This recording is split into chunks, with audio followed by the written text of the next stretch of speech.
सबसे पहले आप सभी लोग good morning. How are you? I am also fine. इसके पहले मैं आप लोग का चैप्टर 10 पढ़ाया था। मैं बिहार गवर्नमेंट बच्चों को पढ़ा रहा हूँ। अभी क्लास 8 के बच्चे हैं आप लोग, सब लोग है ना।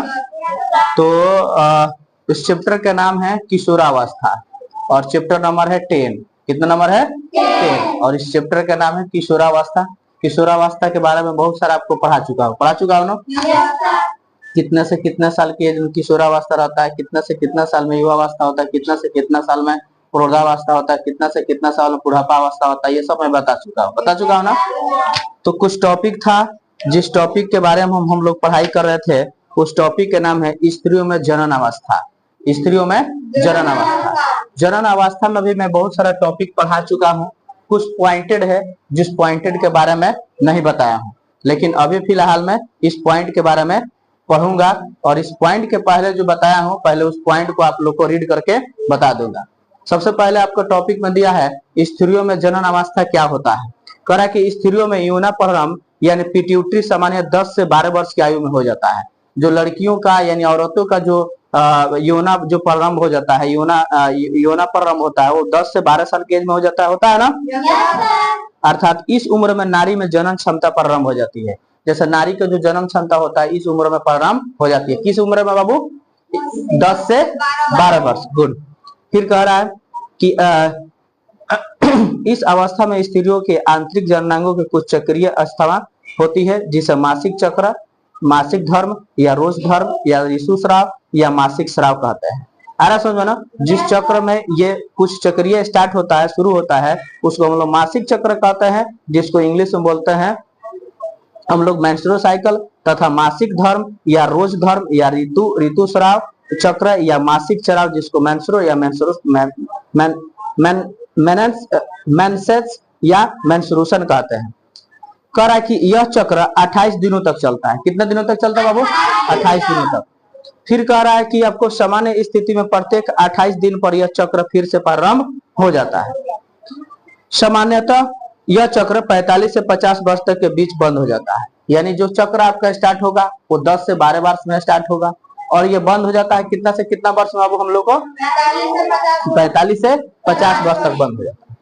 उसके बाद कह रहा है कि मासिक चक्र के प्रारंभ अंडाणु में अंडाशय में अंडाणु परिपक्व होने लगता है। यह क्रिया पिट्यूटरी ग्रंथ द्वारा स्रावित तो हार्मोन को प्रभाव से प्रभावित होती है। तो क्या करते हैं बाबू? यह प्रक्रिया किसके प्रभावित से होते है बाबू? हार्मोन के प्रभाव से प्रारंभ होती है। कह रहा है कि अंडाणु के परिपक्व होते ही अंडाणु से हार्मोन एजिस्ट्रोन निकलता है। कह रहा है कि जैसे अंडाणु परिपक्व हो जाता है उसके अंडाशय से क्या निकलता है बाबू हम लोग को? हार्मोन एजिस्ट्रोन निकलता है। क्या निकलता है? हार्मोन एजिस्ट्रोन निकलता है। कह रहा है कि जो गर्भाशय के दीवार में कुछ आवश्यक परिवर्तन लाता है। ये क्या कर देता है? जैसे हार्मोन एजिस्ट्रोन निकलता है तो गर्भाशय के दीवार में क्या होता है? ये परिपक्व हो जाता है। फिर कह रहा है कि अब यहाँ से परिपक्व परिवर्तन ला देता है। उसके बाद से यहाँ तक मैं कल पढ़ा चुका था ना। उसके बाद से आपका जो टॉपिक है यहाँ लिखवाए हूँ। कह रहा है कि गर्भाशय के दीवार रक्त कोशिकाओं तथा ग्रंथियों के विकास के कारण मोटी हो जाती है। कह रहा है कि जैसे गर्भाशय होता है तुरंत उसकी जो कोशिकाएं होती है, कोशिकाओं की ग्रंथियां होती है, वो विकास के कारण मोटी हो जाती है। कितना हो जाती है बाबू? मोटी हो जाती है। फिर कह रहा है कि गर्भाशय से इस तरह की तैयारी अंडाणु से निषेचित करने के बाद भ्रूण के विकास होने लगता है। जैसे ये मेंस्ट्रुअल साइकिल आएगा वो तुरंत अंडाणु से निषेचित होने के बाद ये तुरंत क्या होता है हम लोग को? भ्रूण विकास हो जाता है। फिर कह रहा है कि मासिक चक्र के बीच करीब 14वें दिन एक परिपक्व अंडाणु आवश्यक निकल जाता है। कह रहा है कि जैसे मासिक चक्र आता है करीब 14वें दिन के बाद वो क्या होता है बाबू? परिपक्व हो जाता है। कह रहा है 36 घंटे के भीतर अगर अंडाणु शुक्राणु द्वारा निषेचित नहीं होता है तो वह नष्ट हो जाता है। कह रहा है कि जैसे 14वां दिन आता है अगर अंडाणु शुक्राणु से संलग्न नहीं होता है तो तुरंत वो क्या हो जाता है? 36 घंटे के बाद क्या होता है बाबू? वो नष्ट हो जाता है। फिर कह रहा गुड। कह रहा कि अंडो उत्सर्जन के करीब 2 सप्ताह बाद यानी चक्र प्रारंभ हो जाता है। कह रहा कि अगर जैसे अंडा उत्सर्जित होता है तो करीब 2 सप्ताह के बाद यानी 14 दिन के बाद वो पूरा फिर क्या होता है वो प्रारंभ हो जाता है। कह रहा कि 28वें दिन रक्त भ्रूण गर्भाशय से दीवार अलग हुई टूटी कोशिकाएं तथा अंडाणु योनि से स्राव के बाहर निकल जाता है। इसी क्रिया को मासिक स्राव या ऋतुस्राव कहते हैं। जैसे वो 28वां दिन होता है तो तुरंत वो मासिक चक्र रूप में निकल जाता है, जिसको हम लोग मेंस्ट्रुअल साइकिल कहते हैं। समझ में आ रहा है ना। फिर देखिए मासिक चक्र का दूसरा नाम होता है बाबू ऋतुस्राव। इसमें मैं 3 गो नाम बताया था। कितना नाम बताया था? 3। मासिक चक्र कहते हैं एक दूसरा पहला हो गया, दूसरा हो गया मासिक धर्म, तीसरा रोज धर्म, चौथा हो गया ऋतुस्राव, पांचवा हो गया मासिक स्राव। यानी हम लोग ये 5 तरह के रूप में हम लोग किसी भी चीज को, इस चीज को हम लोग कह सकते हैं। मासिक चक्र भी कह सकते हैं, दूसरा क्या बताएंगे बाबू?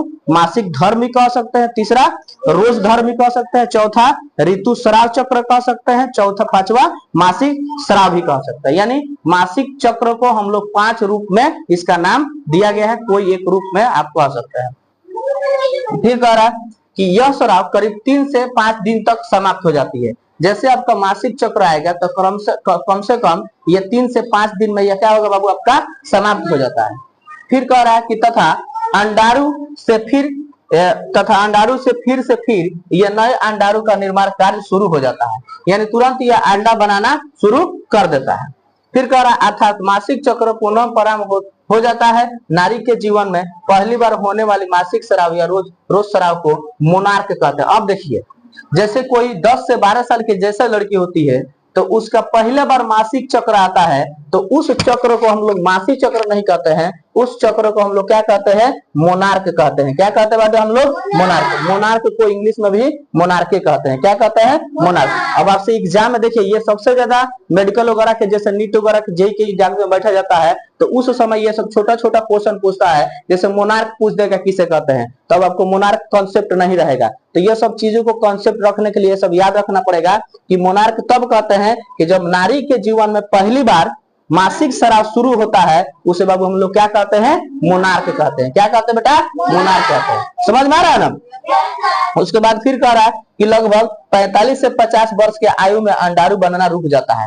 जैसे उस औरत का या महिला का जैसे वो क्या होता है कि 45 से 50 वर्ष होता है तो तुरंत उसका मासिक चक्र आना यानी आपका ऋतुस्राव आना क्या हो जाएगा? बंद हो जाएगा।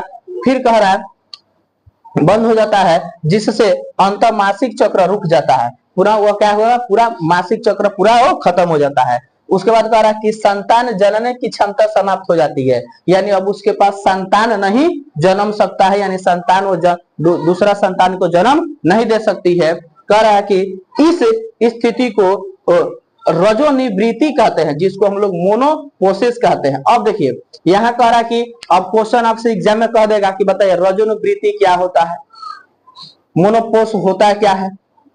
तो आपको यहाँ याद रखना पड़ेगा कि जब नारी का वर्ष 45 जब नारी 45 से 50 वर्ष की आयु में होती है तो अंततः उसका मासिक चक्र आना बंद हो जाते हैं। उसी प्रक्रिया को हम लोग क्या कहते हैं बेटा? क्या कहेंगे बाबू? रोजोनोवृत्ति कहते हैं। क्या कहेंगे? रोजोनोवृत्ति कहते हैं, जिसको हम लोग बोलते हैं मेनोपॉज कहते हैं। क्या कहते हैं? मेनोपॉज कहते हैं। किसी को कोई दिक्कत आ गया समझ में? देखिए अब आपको शरीर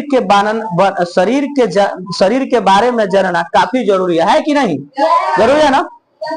तो हम लोग नेक्स्ट वीडियो में अगले क्लास में फिर इसके बाद से हम लोग को टॉपिक पढ़ना है कि मोनार्क के बाद होता क्या है और मेनोपोसिस होता क्या है, रोजोनिवृत्ति होता क्या है। इससे आगे फिर हम लोग अगला वीडियो में मिलेंगे और तब तक हम लोग आज की क्लास लोग स्थगित करेंगे। ओके।